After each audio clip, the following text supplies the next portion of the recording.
Come in. Yes Good afternoon. ma'am. Good good afternoon. Good afternoon afternoon. બેસો. Thank you very much, sir. જી આપને અનુકૂળ હોય તો mask કાઢી શકો છો. Thank you. તમારું બ્રીફ ઇન્ટ્રોડક્શન આપશો. Okay. સર મારો કોડ H21 છે. જ્યાં સુધી મારા ગ્રેજ્યુએશનની વાત કરું તો વર્ષ 2018માં મેં મિકેનિકલ એન્જિનિયરિંગમાંથી મારું ગ્રેજ્યુએશન કમ્પ્લીટ કરેલ છે. ત્યારબાદ મેં સિવિલ સર્વિસ પરીક્ષાની તૈયારી શરૂ કરેલ અને હાલમાં જે STIનું રિઝલ્ટ આવ્યું તેમાં હું ઉત્તીર્ણ થયેલ છું. Very good, congratulation. Thank you very much sir. Okay. ભારતની જે ટેક્સેશન પ્રણાલીઓ છે એની અંદર સ્ટેટના અમુક ચોક્કસ ટેક્સ છે, અમુક ભારતના ટેક્સ છે. એના વિશે ડિફરન્શિએટ જે છે એના વિશે થોડું જણાવશો? કયા કયા ટેક્સ સ્ટેટ ટેક્સ છે, કયા ટેક્સ છે ભારતના છે? સર ટોટલ 2 પ્રકારના ટેક્સ આવે. એક છે ડાયરેક્ટ અને સેકન્ડ ઇનડાયરેક્ટ. તો જે ઇનડાયરેક્ટ ટેક્સ છે એમાં સ્ટેટ GST અને ઇન્ટિગ્રેટેડ GST છે એમાં સ્ટેટનો હિસ્સો હોય છે. અને જે ફાઇનાન્સ કમિશનથી ડિસ્ટ્રીબ્યુટ કરવામાં આવે છે તો એ સેન્ટરમાંથી કેટલોક હિસ્સો સ્ટેટને પ્રાપ્ત થતો હોય છે ટેક્સમાં. કયા કયા ટેક્સના નામ આપી દો ને બધા. અને જે ડાયરેક્ટ ટેક્સ આવશે એમાં સ્ટેટના નામ છે. ના, ટેક્સના નામ. ઓકે. સ્ટેટ નહીં, ટેક્સના નામ આપી દો. એમ કે GST થઈ ગયું ને, એની પહેલા શું હતું? GST પહેલા GST પહેલા સર વેલ્યુ એડેડ ટેક્સ હતો. પછી સર બીજા અત્યારે યાદ નથી આવતું. ઓકે. તમે મિકેનિકલ એન્જિનિયર કર્યું છે તો આપણે રોબોટિક્સ ગેલેરી છે સાયન્સ સિટીમાં, એ જોઈ તમે? ના સર, હજી વિઝિટ નથી કરી. અચ્છા. રોબોટ્સ બનાવવા હોય અલગ અલગ તો એમાં મિકેનિકલ એન્જિનિયરિંગનો કઈ રીતે તમે ઉપયોગ કરો? કઈ કઈ બેઝિક મેથડ્સ આવે છે? સર એક તો CAD/CAM સોફ્ટવેરનો યુઝ કરી શકાય. Very good. સેકન્ડ છે ફોલ્ટ વેલ્ડિંગ ને એ બધી જે ટેકનોલોજી આવે તેનો યુઝ કરી શકાય. ત્યારબાદ આર્ટિફિશિયલ ઇન્ટેલિજન્સ રિલેટેડ જે સોફ્ટવેરનો યુઝ કરવાનો હોય તેનો યુઝ કરી શકાય. અચ્છા. સરકારમાં લેટરલ એન્ટ્રીઝ, જે પબ્લિક એડમિનિસ્ટ્રેશનમાં લેટરલ એન્ટ્રીઝ કરીને શબ્દ છે, એ સાંભળ્યો છે? Yes sir. એ શું છે? સર પ્રાઇવેટ સેક્ટરમાં જે હાઈલી ટેકનિકલ માઇન્ડ છે અથવા તો નોલેજેબલ પર્સન છે તેનો સિવિલ સર્વિસની પરીક્ષા આપ્યા વિના ડાયરેક્ટ તેમની જે રિક્રુટમેન્ટ કરવામાં આવે છે તેને લેટરલ એન્ટ્રી કહેવામાં આવે છે. ઓકે. લક્ષદ્વીપનું કેપિટલનું નામ ખબર છે? Yes sir, Kavaratti. ઓકે. તો if you are administrator of a Lakshadweep, how you will develop sir island called Lakshadweep? Sir લક્ષદ્વીપમાં તો સૌથી પહેલાં ટુરિઝમને પ્રમોટ કરીશ, કારણ કે એ આઇલેન્ડ ટુરિઝમ અને એના માટે એક બેસ્ટ સ્પોટ એવન્યુ બની રહેશે. તો માલદીવ્સ આટલું બધું આગળ પડતું છે ટુરિઝમમાં, આપણે લક્ષદ્વીપને કેમ માલદીવ્સ ન બનાવી શક્યો? સોરી સર, એનો આઈડિયા નથી. ઓકે. કેમ સરકારમાં આવવા માંગો છો? સર સરકારમાં આવવાનું મેઇન રીઝન એ છે કે મને જે ડિસિઝન મેકિંગના પાવર મળશે, ત્યારબાદ એક ડાયવર્સિટી ઓફ વર્ક જે ઓપોર્ચ્યુનિટી મને પ્રોવાઈડ કરે છે તે મારું મેઇન રીઝન છે. ઓકે. લોકશાહીની અમુક મર્યાદાઓ હોય છે, જ્યારે કમ્યુનિસ્ટ સરકારની પણ મર્યાદા હોય છે, પણ કમ્યુનિસ્ટ સરકારનો વિકાસ બહુ ફટાફટ ધારે એવું સરકાર કામ કરી શકે, અને એક રાજાશાહી પણ હોય છે, બરાબર? પછી આ બધી અલગ અલગ જે વહીવટ કરવાની સ્ટાઇલ છે એમાંથી કઈ સૌથી વધુ અનુકૂળ છે અને કઈ લાંબા સમય સુધી સસ્ટેન રહે એવી છે, અને એના કારણો શું છે? સર લાંબા સમય સુધી સસ્ટેન રહી શકે તો એ માટે તો ડેમોક્રેસી જ બેસ્ટ છે. અચ્છા. કારણ કે ડેમોક્રેસીમાં કોઈ પણ વસ્તુ પ્રજાઓ પર થોપવામાં નથી આવતી, તેમને તેમના અધિકારો પૂરતા પ્રમાણમાં આપવામાં આવે છે અને તેઓ સારી રીતે પોતાનો સામાજિક, આર્થિક, રાજનૈતિક વિકાસ કરવો હોય તેની ઓપોર્ચ્યુનિટી સ્વૈચ્છિક એમને પ્રોવાઈડ કરવામાં આવે છે. ઓકે. સેક્શન ઓફિસર અને લેબર ઓફિસર, આ બંનેના મુખ્ય કામો શું હોય છે? Sorry sir. અચ્છા. કોન્કરન્ટ લિસ્ટ એટલે શું, એના વિશે કઈ આઈડિયા ખરો? Yes sir. સમવર્તી યાદી. કઈ બાબતોમાં કોન્કરન્ટ લિસ્ટ? કોઈ 5ના નામ આપો. સર એગ્રીકલ્ચર ટ્રેડ, સેકન્ડ છે જંગલ. સર 2 જ યાદ આવે છે. કશો વાંધો નહીં. સરસ. તમને પ્રશ્ન પૂછું તો ચલો તમને એક સારો પ્રશ્ન પૂછું. GI ટેગ વિશે શું તમારું માનવું છે? GI ટેગ્સ જે છે એ GI ટેગ્સ હમણાં એક બેંગોલની એક મીઠાઈ ડિશને મળ્યો છે, એના વિશે કઈ આઈડિયા ખરો? સર રસગુલ્લાને. એ તો અમુક સમય પહેલાં મળેલો, હમણાં છેલ્લા લાસ્ટ મંથ મળી ગયો છે, ઓક્ટોબરમાં. ના સર, એનો આઈડિયા નથી. અચ્છા. GI ટેગ કેમ આપવામાં આવે છે અને કઈ ઓર્ગેનાઇઝેશન એ સાથે સંકળાયેલું છે? સર GI ટેગ આપવાનું મુખ્ય કારણ છે જે તે પ્રદેશમાં ઉત્પાદન થતી જે વસ્તુ છે તો એની જે ખાસ વિશેષતા હોય છે તો એના માટે આપવામાં આવે છે, અને બીજા પ્રદેશમાં એ વસ્તુ જે જીઆઈ ટેગ આપવામાં આવે છે એના નામે બીજા પ્રદેશમાં એ નામે આપણે વેચી નથી શકાતા. ઓકે. ફંડામેન્ટલ જે આપણા ડ્યુટીઝ છે 51 ક હેઠળની એ બધી લાગુ પાડી શકાતી નથી, એ કરે નાગરિક તો સારું એવું છે. તો તમને એવું લાગે છે કે ફંડામેન્ટલ ડ્યુટીઝ છે એ મૂળભૂત હકોનું રક્ષણ જેમ સુપ્રીમ કોર્ટ અને હાઈકોર્ટ કરે છે, ફંડામેન્ટલ ડ્યુટીઝનું રક્ષણ નાગરિકોએ કરવું જ જોઈએ, જો ના કરે તો દંડ જ થવો જોઈએ, એવું તમને કંઈ લાગે છે? ના સર, ફંડામેન્ટલ ડ્યુટી સ્વૈચ્છિક હોવી જોઈએ, એ ક્યારેય થોપવામાં ન આવવી જોઈએ. અને મોટા ભાગની જે ફંડામેન્ટલ ડ્યુટી છે એમાંથી કેટલીક એવી ડ્યુટી છે જો એનું આપણે વાયોલેશન કરીએ છીએ તો નાગરિક ઉપર આપણે કાનૂની કાર્યવાહી કરી શકાય છે, જેમ કે રાષ્ટ્રધ્વજનું અપમાન કરીએ છીએ એ પ્રકારની. અને સરસ. ઓકે, હા, આપે એન્જિનિયરિંગ કર્યું છે અને હવે તમારે સિવિલ સર્વિસીસમાં આવવું છે, તો એન્જિનિયરિંગમાં કઈ એવી સ્કિલ તમે શીખ્યા જે તમને એડમિનિસ્ટ્રેશનમાં કામ આવશે? મેમ, એન્જિનિયરિંગમાં જે મને એનાલિટિકલ સ્કિલ જે મને શીખવા મળી છે તેનાથી મને ડિસિઝન મેકિંગમાં ખૂબ સારી એવી હેલ્પ થશે, અને જે ન્યુટ્રલ ડિસિઝન મેકિંગ અને 360 ડિગ્રી એપ્રોચ રાખવો પડતો હોય છે એડમિનિસ્ટ્રેશનમાં, તેમાં મને તે ખૂબ મદદરૂપ થશે. એન્જિનિયરિંગની કોઈ એવી પદ્ધતિ જે તમને લાગે છે કે તમને હર્ડલ રૂપ થશે એડમિનિસ્ટ્રેશનમાં, એવી કોઈ વસ્તુ?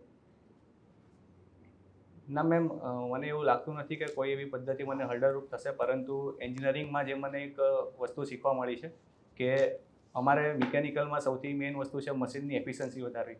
તો હવે મશીનની એફિશિયન્સી વધારવાની વાત હોય કે પછી એડમિનિસ્ટ્રેશનની, બંનેમાં મને એ વસ્તુ, મારો જે ફાઇનલ એમ છે એ મને હેલ્પફુલ થશે. ઓકે. આપી હોબી કોઈ? યસ મેમ, ચેસ રમવું. ચેસ રમવું. તો ચેસ વિશે થોડુંક બ્રીફમાં જણાવશો? Yes ma'am. મેમ, ચેસની જે ઓરિજિન છે એ ઈસવીસન 4 કે 5મી સદીની આસપાસ થાય છે, અને ત્યારે તે ચતુરંગના નામે ઓળખાતી હતી. અને એ સમયે 8x8, 9x9 કે 10x10 ટાઈપના ચેસ બોર્ડ આવતા હતા, અને ચતુરંગ, અષ્ટરંગ, 10 રંગ એ ટાઈમના નામે ઓળખાતી હતી.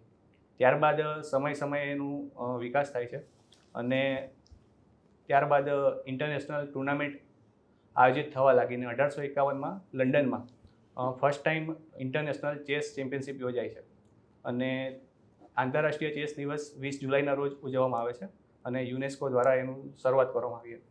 ઓકે. આપનો પ્રેફરન્સ? સર મેમ, મારો ફર્સ્ટ પ્રેફરન્સ છે ડેપ્યુટી કલેક્ટર, સેકન્ડ છે deputy superintendent of police, and third છે ડિસ્ટ્રિક્ટ રજિસ્ટ્રાર. એના પછી? Assistant commissioner of state tax. પછી આખું જ ભૂલી જાઓ, આટલું જ ભર્યું તમે? ના મેમ, ભરેલા છે. હા, તો બોલો. Okay. Then section officer, assistant district registrar, labour officer, and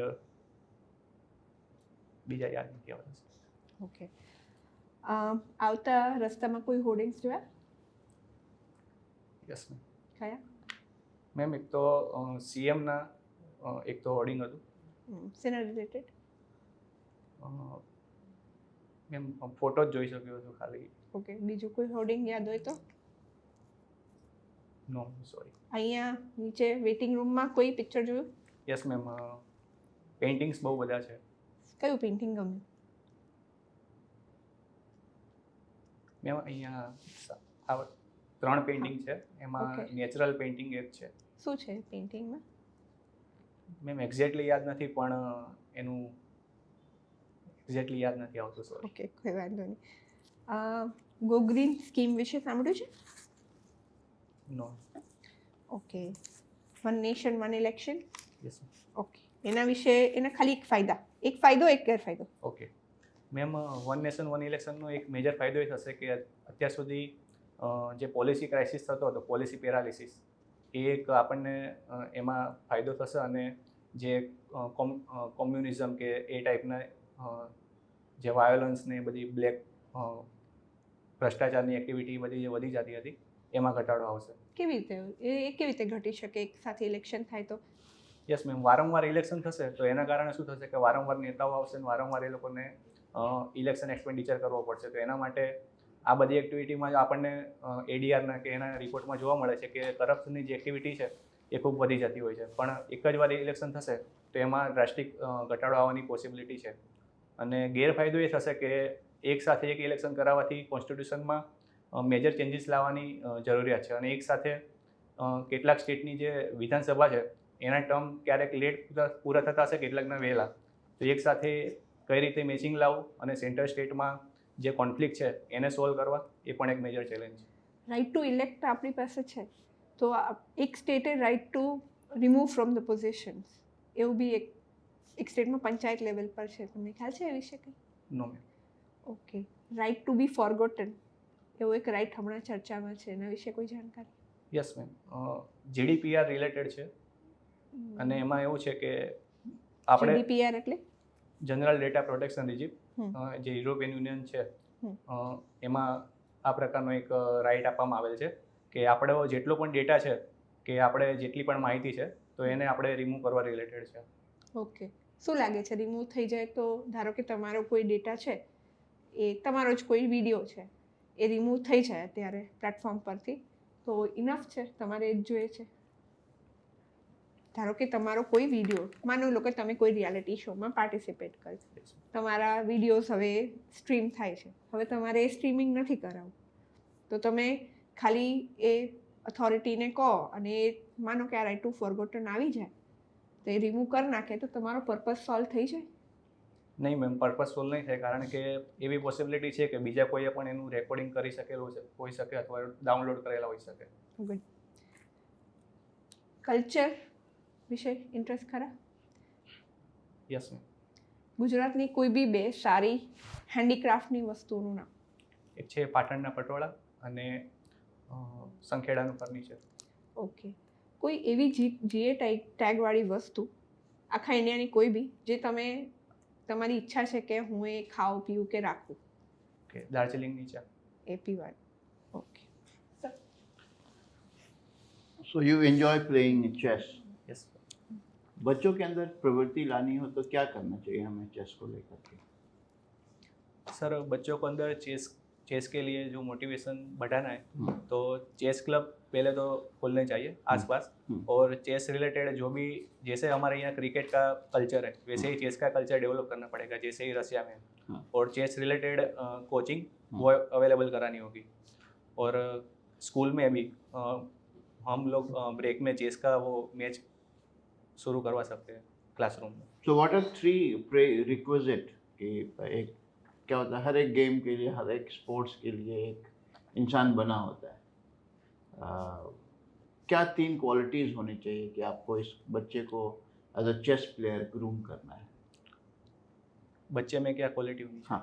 okay sir, first quality होनी चाहिए उसकी डिसीजन मेकिंग हाँ. कैपेबिलिटी, हाँ. सेकंड एनालिटिकल थिंकिंग, हाँ. And third is defensive capability. Okay. Analytical skills, analytical thinking का जिक्र किया आपने. वे वेरी सिंपल पीपल, हमें नहीं पता क्या होता है. बहुत सीधे शब्दों में अगर आपको बताना हो कि व्हाट इज़ एनालिटिकल स्किल्स और इसका इस्तेमाल कहाँ करते हैं या आपने कहाँ किया है, तो कोई एग्जांपल है आपके पास? Yes Yes. Sir, analytical skill means कोई भी इश्यू हमारे सामने आता है तो उसको उसका सिर्फ एक बाजू से नहीं देखने का, 360 डिग्री उसका हमको थिंकिंग करना So why चाहिए we होता call है, it 360 degree? बिकॉज उसकी हमको पॉजिटिव नेगेटिव क्या उसका फ्यूचर 360 डिग्री ऐसा ही क्यों? 350 क्यों नहीं? क्योंकि सर 350 में भी ऐसा होगा कि 360 में पूरा 360 क्यों? सर पूरा ऑल ओवर अप्रोच आ जाएगा, थोड़ा परसेंट ऐसा होगा कि कुछ 370 क्यों नहीं? सर 360 इसलिए क्योंकि एक राउंड बोलते हैं ना वो कंप्लीट हो जाता है. Very good, very good. सही.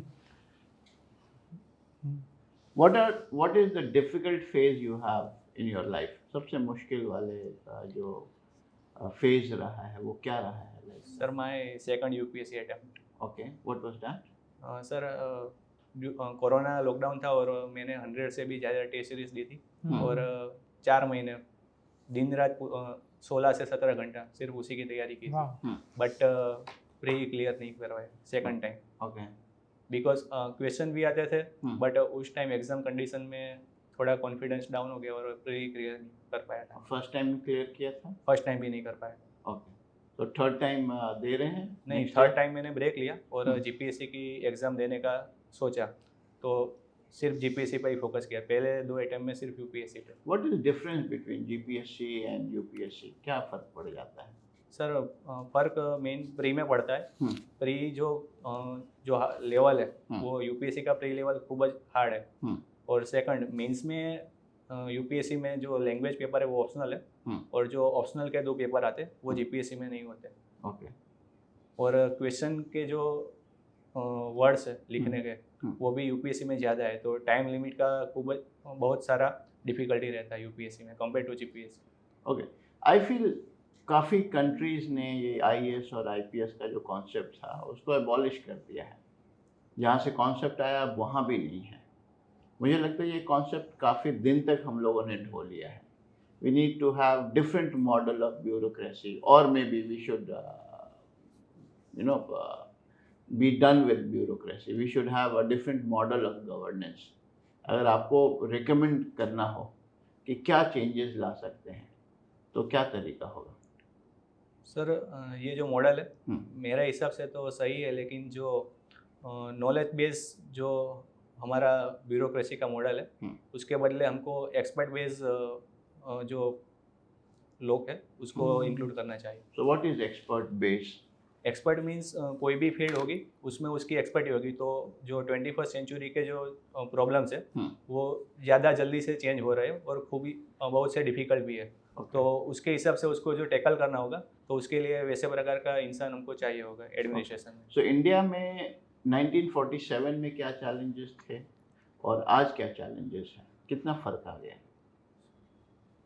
1947 में जो 2 चैलेंज अभी भी कॉमन है। फर्स्ट है पॉवर्टी और सेकंड है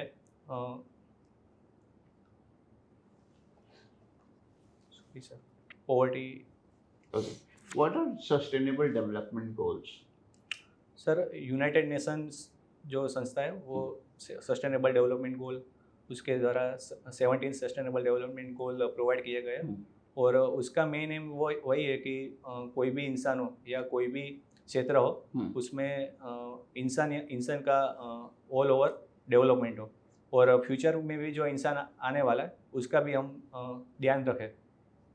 okay, you are talking about development, lots of people are talking about sustainability, sustainable development होना चाहिए। So if you have to identify 3 critical mistakes what we did when we opted for a development model in last 200 years, what are those 3 critical areas? जो 3 mistakes जो हमने किए हैं last 200 years में development model को लेकर के, क्या है वो?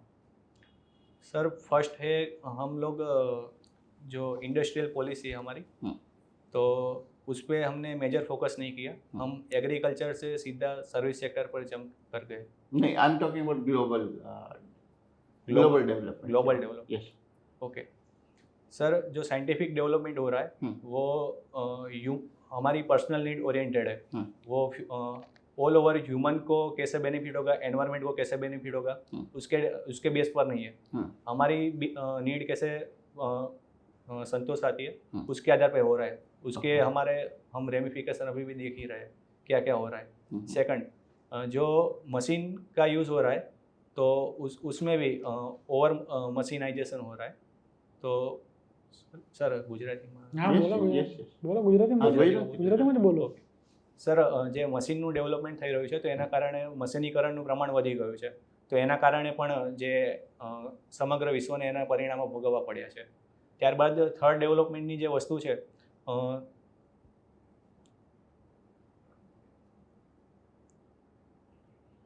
સર ટાઈમ લઈ શકો શાંતિ। Okay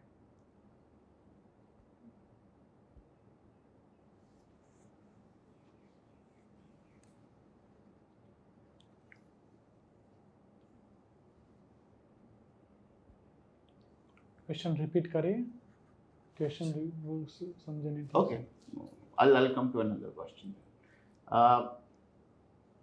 Let's compare 2 states. One is Gujarat, another is Bihar. Gujarat was till 70s it was Bihar was till 70s it was among top performing states. Gujarat top 10 में नहीं आता था. So what things happened in Gujarat and what things happened in Bihar, that Bihar went into a Bimaru state and Gujarat is a developed state. Sir ગુજરાતે જે changes લાવ્યા એનું main જે કહી શકાય તો જે રિસોર્સ છે ગુજરાત પાસે એનું ઇફેક્ટિવ યુટિલાઇઝેશન. જ્યારે બિહાર પાસે અત્યારે એટલી ઓપોર્ચ્યુનિટી છે જ કે તે ગુજરાતથી પણ વધારે ડેવલપ થઈ શકે છે. તેની પાસે જે આયર્ન માઇન્સ છે અને બીજા બધા જે ખનિજો છે તે ખૂબ જ વિપુલ માત્રામાં છે. તો પણ ત્યાંની જે પોલિસી છે ગવર્મેન્ટની અને જે પોલિટિક્સ રમાય છે બિહારમાં તે મેજર રોલ પ્લે કરે છે કે બિહાર અત્યારે પણ ડેવલપ નથી થઈ શક્યું. જ્યારે ગુજરાતે ઇન્ટરનેશનલ જે ઇન્વેસ્ટમેન્ટ છે અને આ ઉપરાંત જે ટ્રેડ છે, પછી આપણા જેટલા પણ રિસોર્સિસ છે, જેટલા પણ આપણા ખનિજો છે, જેટલા પણ અવેલેબલ, તો એનું ઇફેક્ટિવ યુટિલાઇઝેશન કર્યું છે. અને આપણી જે ઇન્ડસ્ટ્રીયલ પોલિસી રહી છે ગુજરાતની અને જે ટ્રેડ રૂટ એના માટે પણ કહી શકાય કે ટ્રેડ રૂટના કારણે પણ ગુજરાત ખૂબ જ હમણાં સારું એવું ડેવલપમેન્ટ કરી રહ્યું છે. एक फीलिंग है एक तबके में इंडिया में कि everything is going to Ambanis and Adani's.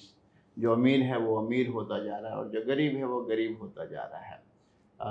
जितनी कंपनियां सरकार ने बनाई इन लास्ट 70 ईयर्स वो सारे बेची जा रही हैं, प्राइवेटाइजेशन की तरफ मूव हो रही हैं. What is your opinion about it? Sir privatisation is a need of our. અને હાલના સમયમાં ગવર્મેન્ટમાં જોઈએ તો ગવર્મેન્ટની જેટલી પણ મેજર કંપની છે તે લોસ મેકિંગ કંપની બની રહી છે અને એના કારણે ગવર્મેન્ટ ઉપર ડેફિસિટ વધી રહી છે. અને તેને ગવર્મેન્ટમાં જે PSU છે તેમાં કરપ્શનનો ઇસ્યુ પણ વધારે જોવા મળે છે અને એના ઉપર કોઈ એક્શન લેવામાં નથી આવતું. જો પ્રાઇવેટાઇઝેશન આવશે તો એફિશિયન્સી વધશે, ત્યારબાદ કોમ્પિટિશન પણ વધશે માર્કેટમાં અને એના કારણે જે બીજી ગવર્મેન્ટની PSU છે એના ઉપર પણ પ્રેશર આવશે કે આપણે હવે સારું પરફોર્મન્સ આપવું પડશે. તો પ્રાઇવેટાઇઝેશન કરવું જે ગવર્મેન્ટ કરી રહી છે એ મારા મત મુજબ તો હાલમાં બરાબર જ છે. So can we say like privatization is performance and government is all about making money? Sorry sir, repeat. Privatisation is all about performance, जैसा कि आपने कहा कि प्राइवेटाइजेशन इसलिए कर रहे हैं कि वो परफॉर्म कर रहे हैं और गवर्नमेंट जो है वो नेग्लिजेंट है. So is it like government is equivalent to money because people are opting for government jobs या government department just for money, and privatization is actually contributing in nation building? No sir. तो फिर जरूरत क्या है government को private करने की अगर ऐसा नहीं है तो? सर जो प्राइवेट सेक्टर के पास जो टेक्नोलॉजी अवेलेबल है और उसके पास जो एक्सपर्ट अवेलेबल है वो गवर्नमेंट में कहीं ना कहीं लैक कर रही है. इसलिए प्राइवेटाइजेशन की तो क्या कमी है गवर्नमेंट में और प्राइवेट में कि क्यों आपको अगर अकाउंट खुलवाना होता है तो you prefer ICICI and HDFC. आपको अगर हॉस्पिटल चाहिए तो you prefer Zydus and Apollo. आपको एजुकेशन चाहिए तो you prefer private college. But today you are preferring a government job. So what is it कि गवर्नमेंट जॉब तो चाहिए लेकिन बाकी गवर्नमेंट की कोई सर्विसेज नहीं चाहिए? सर जो गवर्नमेंट सर्विस प्रोवाइड कर रहा है, जो भी गवर्नमेंट की कंपनी है वो उसलिए इस्टेब्लिश की गई थी पास्ट टाइम में क्योंकि उस टाइम हम आज़ादी के बाद प्राइवेट सेक्टर का उतना कोई रोल नहीं था वो टाइम पे. और लेकिन अब के टाइम में उस गवर्नमेंट को वहाँ रहने की उतनी ज़रूरत नहीं है और इसीलिए प्राइवेटाइजेशन जरूरी. So last question from my side. Analytical thinking को यूज़ करके एक सिचुएशन है कि गवर्नमेंट प्रपोजेज अ लॉ एक कि जितने भी सरकारी कर्मचारी होंगे उनके सारे बच्चों की पढ़ाई सरकारी स्कूल में होगी, सरकारी कॉलेज में होगी. उनका इलाज जो है वो जो इनकैशमेंट होता है वो भी सरकारी बिल होगा. उनको ट्रैवल भी सरकारी बस से करना होगा और सरकारी होटल्स या गेस्ट हाउस में ही रुकेंगे. अगर ऐसा कुछ कानून लेकर के आती है तो इसके पॉजिटिव्स क्या होंगे, नेगेटिव्स क्या होंगे, विरोध क्या होगा? 3 पॉइंट आप सोच के बताइए. सर पॉजिटिव ये हो गया कि जो गवर्नमेंट के जो भी एम्प्लॉय होंगे उसका इलाज जो भी होगा वो गवर्नमेंट में ही हो जाएगा, तो उसके एक्सपेंडिचर जो होगा वो सेव हो जाएगा. सेकंड नेगेटिव वो होगा कि उसके जो freedom of speech and expression या राइट टू चूज आर्टिकल 21 के अंतर्गत आता है। उसको कहाँ जाना है, कहाँ इलाज करवाना है, तो वो उसकी मर्जी होगी, उसकी इंडिपेंडेंस होगी, तो वो कहीं ना कहीं वायोलेट हो जाएगा, तो वो कॉन्स्टिट्यूशन के अगेंस्ट होगा। तो उसको इंडिपेंडेंस रहनी चाहिए, कहाँ उसको इलाज करवाना है, कहाँ पढ़ना है, वो सब। गुड। फीमेल्स को राइट टू प्रॉपर्टी मिला हुआ है, जो पैतृक संपत्ति है, पिता की संपत्ति में अधिकार, उसके बारे में कुछ बताएंगे कि सोशल लेवल पे कितनी जागरूकता है, क्या चैलेंजेस हैं इसको इम्प्लीमेंट करने में?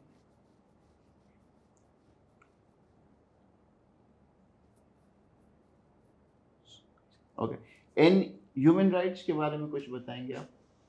What is that? Sir human right में इंडिया के लेवल पे या इंडिया। ओके सर, हमारा कॉन्स्टिट्यूशन आर्टिकल 12 to 35 उसमें फंडामेंटल राइट प्रोवाइड करता है, और मेनली जो 6 पार्ट में है, और उसमें वेरियस टाइप है, जैसे कि right to equality, freedom of speech and expression, right to life, right to education, etcetera. Okay, thank you. Last question, एक क्वेश्चन, સેક્શન ઓફિસર और મામલતદાર બંનેની બે સારી બાબત એસઓની અને બે એવી બાબત કે જેમાં સુધારાને અવકાશ છે, અને બે મામલતદારની સારી બાબતો એના કામ પૂરતી, કામની ક્વોલિટીની, અને બે બાબતો એવી કે જેમાં એમ થાય કે આ બંને વધુ સારી હોત તો વધારે સારું હતું. તમને આપને કંઈ ખ્યાલ ખરો મામલતદાર અને એસઓ? સોરી સર, પોસ્ટ વિશે હજી મામલતદાર પોસ્ટ વિશે તમે તૈયારી નથી કરી? સેક્શન ઓફિસર વિશે, ડેપ્યુટી કલેક્ટર વિશે? ડેપ્યુટી કલેક્ટર વિશે શું છે? બે પોઝિટિવ નેગેટિવ. ઓકે સર, થોડુંક વિચારી શકો. ઓકે.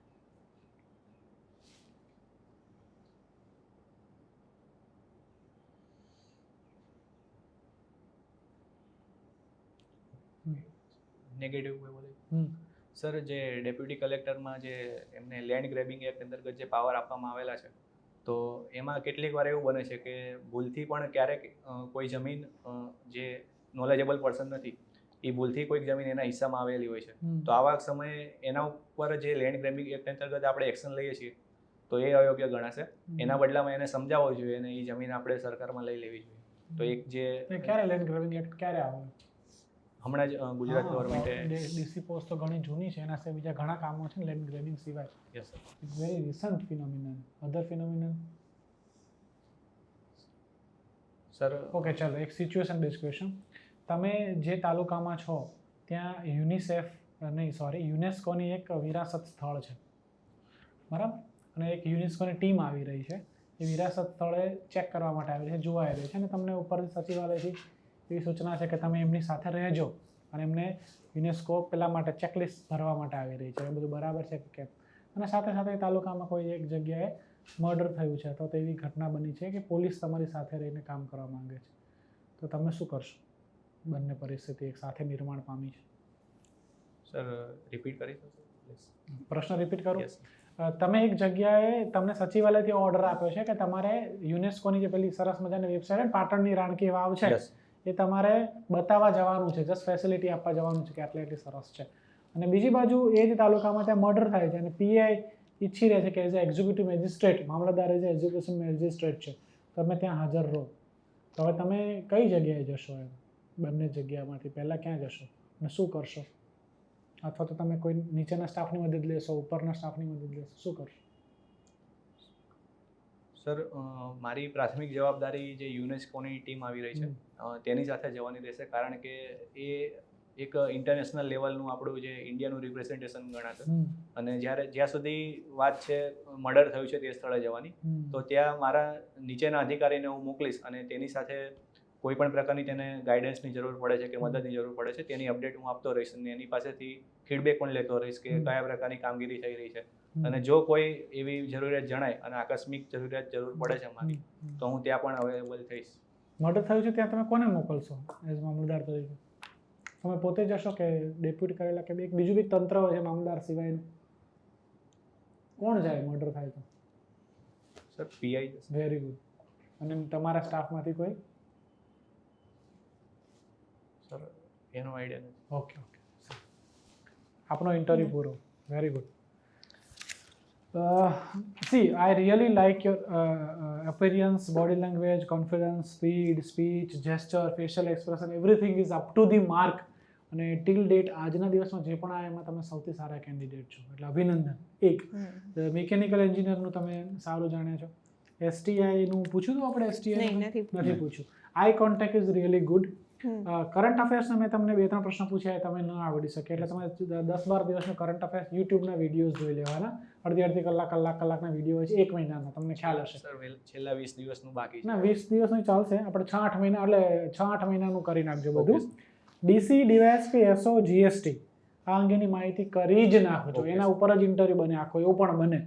બરાબર. તમે વચમાં આ સાહેબે જ્યારે પૂછ્યું હતું ત્યારે you have mentioned an article, that is really good sign, અને we are happy with that performance.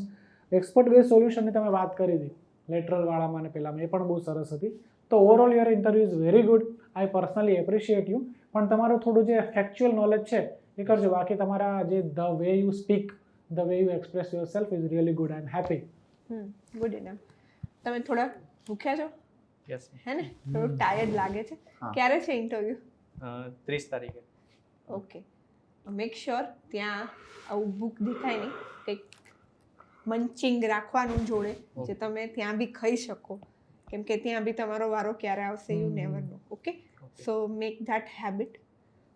બાકી થોડુંક બીજું કોઈ જ ઇશ્યુ નથી, તમારું એકદમ સરસ જ છે.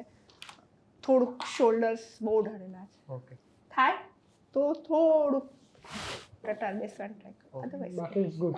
गुड. ओके सर बीजू कहीं? बस क्लीन शेव कर लीजिएगा. Yes, और वो जो मैम ने बताया कि जो थकान दिख रही है, स्ट्रेस दिख रहा है, वो सो इंटरव्यू से पहले टेक गुड रेस्ट, अच्छे से सो, 6 घंटे सो, ठीक है. Just go through the newspaper, Yes. Nothing એવું This is- આખું બલ્ક બનાવીને રાત્રેમાં રિફર કરી લેવું ના, છે. એકદમ. Your જાગીને knowledge ના of કરજો. taste of your knowledge નું હવે તમે you already cleared your Yeah, preliminary knowledge. means you are knowledgeable person. હવે તમે કશું જ નહીં વાંચો તો ચાલશે, બટ કોન્ફિડન્સ હોવું જોઈએ, ફ્રેશનેસ હોવું જોઈએ, as madam said. Okay, thank you. Okay, best Fine. Of luck. Thank you very much.